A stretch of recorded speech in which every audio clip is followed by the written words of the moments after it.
Jetborne Racing is not a game that I can just jump into talking about. It has kind of a funky relationship with another well-known VR title.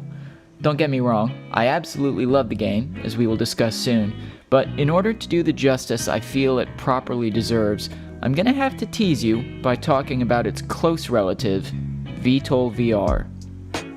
VTOL VR is a military flight simulator made by Boundless Dynamics.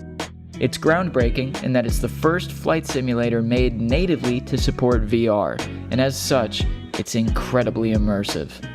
While in other simulators like DCS and Microsoft Flight Sim, you need a HODAS, HODAS, hands-on throttle and stick to really get a quality flight experience, VTOL VR is played solely with your VR headset's motion controls.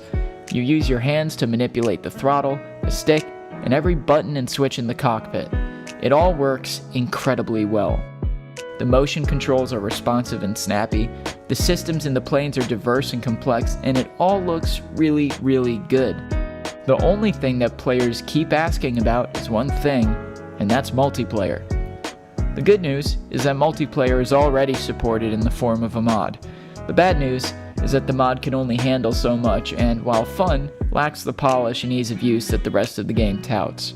As you can imagine, designing in-house multiplayer is no small feat, and thus Boundless Dynamics, quick aside, I thought it would be worth noting that Boundless Dynamics, dev of both VTOL VR and Jetborne Racing, is a one-man team. One dude is putting this all together. How insane is that? Anyways, Boundless Dynamics decided to release a second, more rudimentary game as a testbed for multiplayer support, so that once they felt multiplayer was in a good state, they could just implement it directly into VTOL VR. That game is Jetborne Racing. Jetborne Racing is, I don't quite know how best to describe it. I guess this works.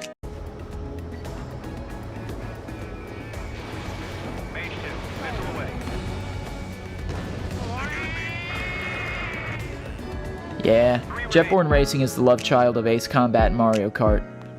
But goddamn is it fun.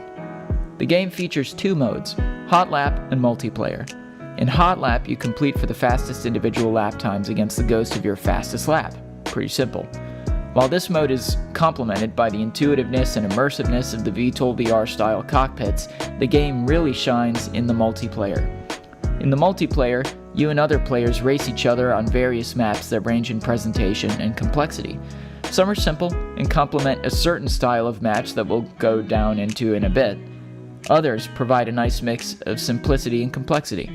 My personal favorite is Moonbase Bravo Delta. It looks awesome with the shadows from the gridwork tunnels, and it features two segments where you enter a near zero-G straightaway that plays with your controls, forcing you to change your playstyle for a moment.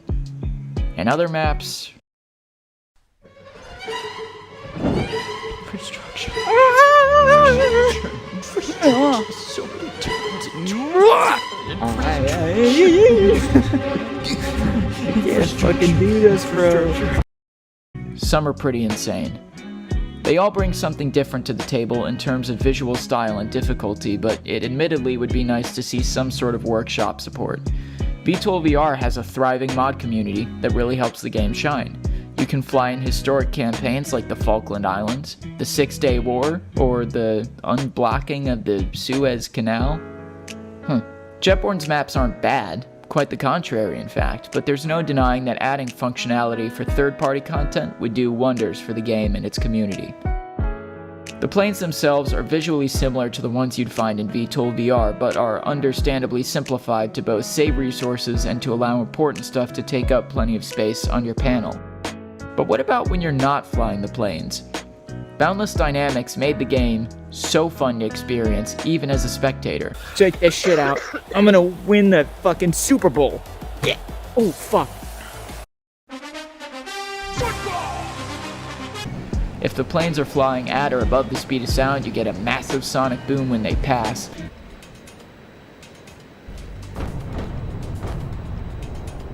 And more importantly, the spectators get guns. That's right, you, Joe Schmo in the nosebleeds, get a whole ass minigun that you can unleash on passing racers.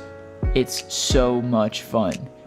Woe is the player that's last to finish, because if it's you, you will not be spared by the 7 other players in the lobby who thirst for blood and carnage. Finish strong! Don't let the guns stop your dreams! Fuck him up! You Gun got him it! down. You got it! Hit him! Hit him! On top of that, Boundless Dynamics put collision detection on the player's hands. In other words, you can clap.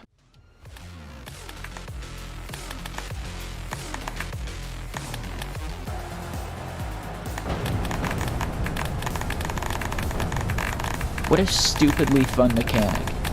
Let me tell you, you haven't lived until you and the boys get a massive 3-way clap fest going. No, I will not redact that statement. What I'm saying is that I can't think of a game in which I've enjoyed spectating as much as I have in Jetborne Racing.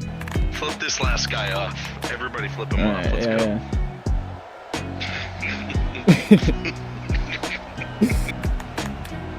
Clap with your middle fingers up.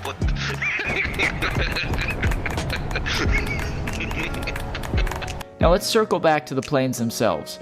The jets have a variety of paint jobs, which also match your character's flight suit, by the way. Nice touch. And on top of that, your Steam profile pictures put on the tail as well.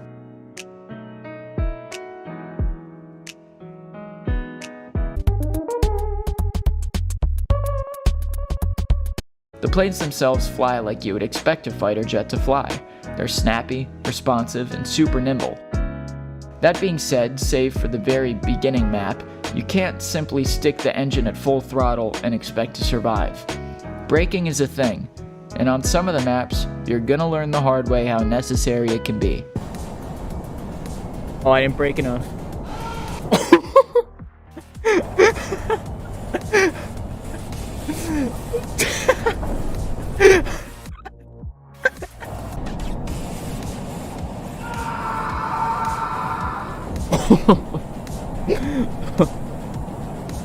Don't afterburn. I think he afterburned. You have to brake this first corner? Yes. Yes, you do. On top of that, turning does not work like it does in Ace Combat, where you can simply roll 90 degrees and pitch as hard as you can. Your character feels the effects of G-forces, whether that's blacking out from positive Gs or redding out from negative Gs. Part of what makes these races so tense is riding the limits of these G tolerances. Exceed them, and you black out for a short while. Do you brake and make the turn tightly, or do you leave the throttle open and roll the dice with the blackout, hoping you're still on track when you regain consciousness? Snap decisions like that are the ones that you have to make in a race, and that's part of what makes Jetborne Racing so enjoyable. Psst. Hey you. Yeah, you. You like items?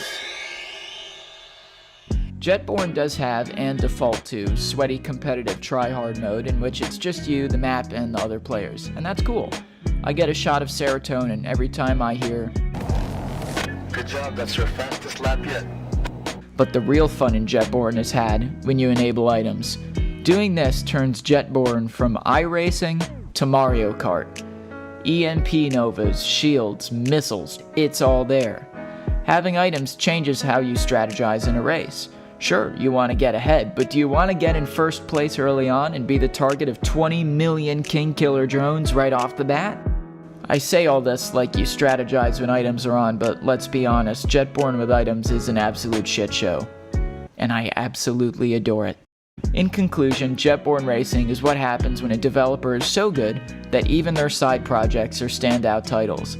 The only thing I wish would change regarding Jetborne Racing is that more people would play it. If you think you'd like it, it's $10 on Steam. Get some friends together, and if you don't have any of those, then hit me up and let's fly some jets. We passed 6 subscribers the other day, and for that, I am eternally grateful.